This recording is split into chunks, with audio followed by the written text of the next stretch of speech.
Um, your non-for-profit AI problem is actually a data problem. Here is a pattern I keep running into. A non-for-profit spends real money on a shiny new AI tool, expecting it to finally make sense of their data, and a few months later, they are more confused than when they started.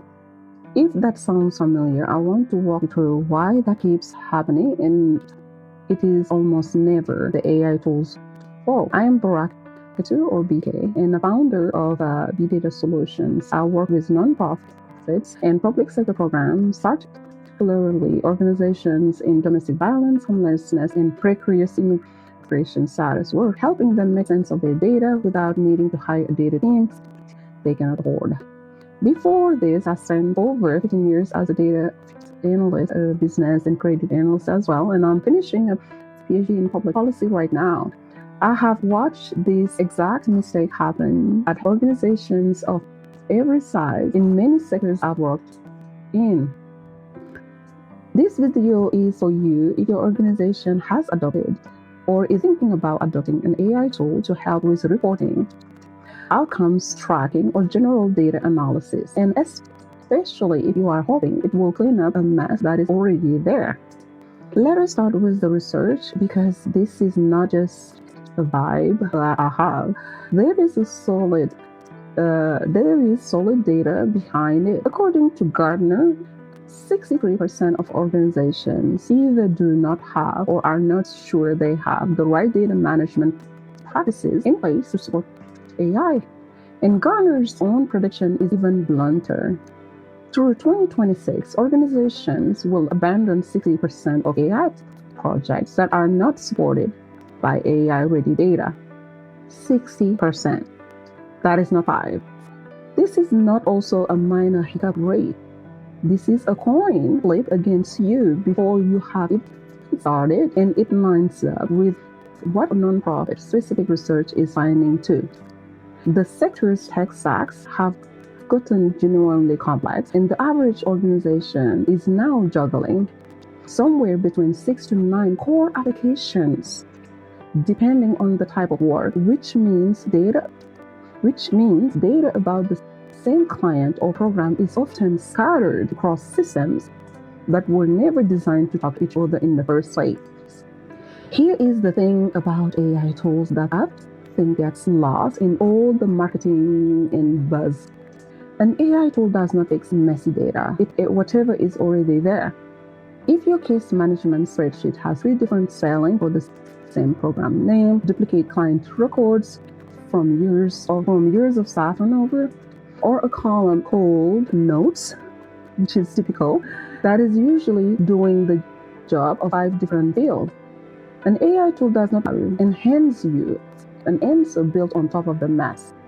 Expect now the mess is wearing. But spreadsheet processed or AI tools look like an authoritative answer in clean sentences, maybe even a nicer chart. And that is honestly worse, because it is far more likely to get trusted and acted on by a board of funder who has no way of seeing what is underneath it all.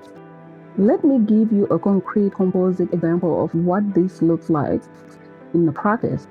This is a pattern I have seen across a lot of different organizations, not a single one. A program wants to know how many unique clients they served last year across 2 locations.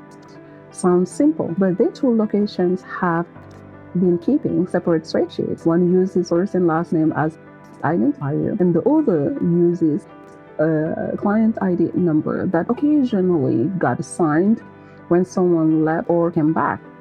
Feed both of those into an AI summarization prompt without cleaning up the data first, and you will get a confident, well-formatted answer that is simply wrong, probably double counting some clients and missing others entirely. The tool is not lying to you. It is doing exactly what it's supposed to do with the data it was given. The data was the problem in the first place, and now the tool is giving you the answer based on that underlying wrongly masterfully produced data source. So what does an AI-ready data actually mean in practice for an organization that does not have a data team?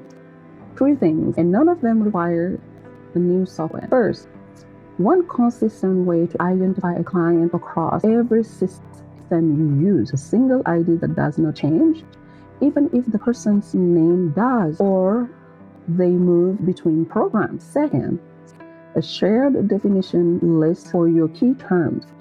So active client means the same thing whether your intake coordinator or your program manager is typing it in. Third, a regular, even just quarterly, check where someone actually looks at the data for duplication and obvious errors before anyone builds a report or a dashboard on top of it. That is it. Nothing complicated, nothing complex, nothing dramatic. Simple cleanup, 3 steps. So, the unglamorous foundation that has to exist before any AI tool actually helps you identify confidently is there. And you will never be misled by an AI answer provided on your data. I know that is a less exciting answer than build this tool and your report seeing problem disappear. But the research backs up the boring answer here. The organizations who actually are getting real efficient gains from AI are the ones whose leadership treated data worthiness as a genuine strategy, not an afterthought they would deal with eventually. The tool comes second. The foundation comes first every time. So my friend, if you want the deeper dive into how to build an AI governance policy, once your data foundation is solid, I have a video on that too. Go check it out after this one.